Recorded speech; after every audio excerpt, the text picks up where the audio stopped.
समय का चक्र, युगों का एक परिचय। हिंदू ब्रह्मांड विज्ञान समय को चक्रीय बताता है, जो सृजन और विनाश के चरणों से गुजरता रहता है।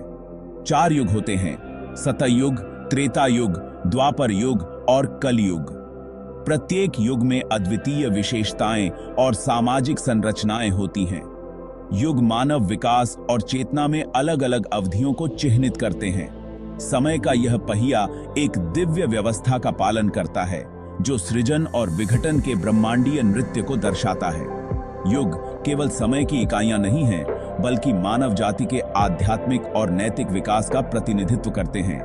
युगों की अवधारणा हिंदू दर्शन और जीवन, मृत्यु और पुनर्जन्म पर उसके दृष्टिकोण को समझने के लिए केंद्रीय है। यह इतिहास की चक्रीय प्रकृति और मानव चेतना की उतार चढ़ाव वाली स्थिति को समझने के लिए एक रूपरेखा प्रदान करता है। समय के चक्रीय पैटर्न को समझकर हम अस्तित्व की भव्य योजना में अपने स्थान पर एक व्यापक दृष्टिकोण प्राप्त कर सकते हैं। हम अस्तित्व। सतयुग, जिसे कृतयुग भी कहा जाता है, मानवता के स्वर्णिम युग का प्रतीक है। एक ऐसा समय जब धार्मिकता, सत्य और पवित्रता सर्वोच्च थी। इस युग के दौरान ब्रह्मांडीय व्यवस्था, धर्म अपने चारों पैरों पर मजबूती से टिकी हुई थी, जो जीवन के सभी पहलुओं में एक आदर्श संतुलन का प्रतिनिधित्व करती है। लोगों को अपने वास्तविक स्वरूप की सहज समझ थी। वे एक दूसरे और परमात्मा के साथ सद्भाव में रहते थे। दीर्घायु, ज्ञान और आध्यात्मिक ज्ञान आम थे, और सामाजिक कानूनों या संरचनाओं की कोई आवश्यकता नहीं थी, क्योंकि हर कोई अपनी अंतर्निहित अच्छाई के अनुसार रहता था। यह युग आध्यात्मिक ज्ञान की प्रचुरता और परमात्मा से सीधे संबंध की विशेषता थी। ध्यान और योगाभ्यास व्यापक थे, जिससे व्यक्ति आसानी से चेतना की उच्च अवस्थाओं तक पहुंच सकते थे। हिंदू धर्म के पवित्र ग्रंथ वेदों के बारे में माना जाता है कि वे सतयुग के दौरान प्रकट हुए थे, जो उस समय के गहन ज्ञान और आध्यात्मिक अंतर्दृष्टि को समाहित करते हैं। वातावरण शुद्ध था, बीमारियां दुर्लभ थीं और प्रकृति मानवता के साथ पूर्ण सामंजस्य में फलती फूलती थी। सतयुग के दौरान पृथ्वी पर प्रबुद्ध प्राणियों और दिव्य अवतारों की किंवदंतियां प्रचलित हैं। विष्णु के 10 अवतारों, जिन्हें दशावतार के रूप में जाना जाता है, के बारे में माना जाता है कि उन्होंने इस युग में अपना चक्र शुरू किया था, जिसमें मत्स्य, मछली अवतार मानवता को एक महान बाढ़ से बचाने के लिए सबसे पहले प्रकट हुए थे। इन अवतारों की कहानियां नैतिक उदाहरण के रूप में काम करती हैं, जो इस स्वर्ण युग के गुणों और आदर्शों को मूर्त रूप देती हैं। अपने रमणीय चित्रण के बावजूद सतयुग एक ऐतिहासिक कालखंड के बजाय अस्तित्व की एक आदर्श स्थिति का प्रतिनिधित्व करता है। यह आध्यात्मिक विकास के लिए मानवता की क्षमता की याद दिलाता है और एक मानदंड है, जिसके विरुद्ध हम अपनी प्रगति को माप सकते हैं।